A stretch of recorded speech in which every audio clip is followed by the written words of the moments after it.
Active ആകുന്ന സംവിധാനത്തിൽ മനസ്സിലായതുകൊണ്ട് മാത്രമാണ് ഇദ്ദേഹത്തെ കൊണ്ടുവരാൻ ഇതിനകത്ത് ദുരിതമായി ഒരു ആരാച്ചാറിന്റെ സഹായം വേണം.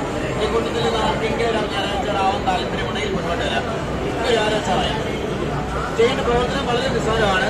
ഈ ലിവർ മുമ്പിലേക്ക് തള്ളിയാൽ മാത്രം മതി. ഒരു ആരാച്ചാറിന്റെ പ്രവർത്തനമാണ്. വൃത്തികേട് കാണിക്കുന്നത് നമ്മൾ എന്താ ചെയ്യാൻ പോകുന്നത് നോക്കാം. ഈ ലിവർ മുമ്പിലേക്ക് ഘടിപ്പിച്ചാൽ മാത്രം മതി. ഉണ്ടോ വൃത്തികേട് ചെയ്യുന്നത് നമ്മൾ എന്ത് ചെയ്യും?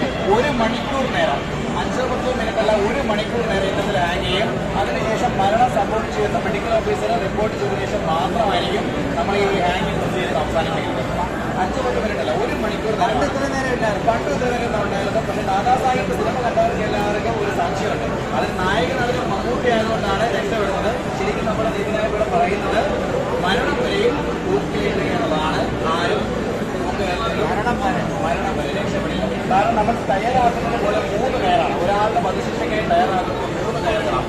ഒന്നാമത്തെ കയറ് ആ ആളുടെ ഭാരത്തിന്റെ 2 ഇരട്ടിയോളം വെയിറ്റുള്ളൊരു ഡെമോ തയ്യാറാക്കി അതിലൊന്ന് തൂക്കി നോക്കും. രണ്ടാമത്തെ കയറാണ് ആക്ച്വൽ ഹാങ്ങിങ്ങിന് ഉപയോഗിക്കുന്നത്. മൂന്നാമത്തെ കയർ ഉപയോഗിക്കാറില്ല. കാരണം രണ്ടാമത്തെ കയർ എന്തെങ്കിലും കേടുപാടുണ്ടെന്ന് റിപ്പോർട്ട് ചെയ്തെങ്കിൽ മാത്രമേ മൂന്നാമത്തെ കയറിന്റെ ആവശ്യം വരുത്തുള്ളൂ. ഈ ഹാങ്ങിങ് പ്രൊസീജിയർ അവസാനിച്ചാൽ ഈ 3 കയറും നശിപ്പിച്ചു കളയും. ഭാരത്തിന്റെ അടിസ്ഥാനത്തിലാണ് ഈ കയറിന്റെ നീളം നമ്മൾ നിശ്ചയിക്കുന്നത്.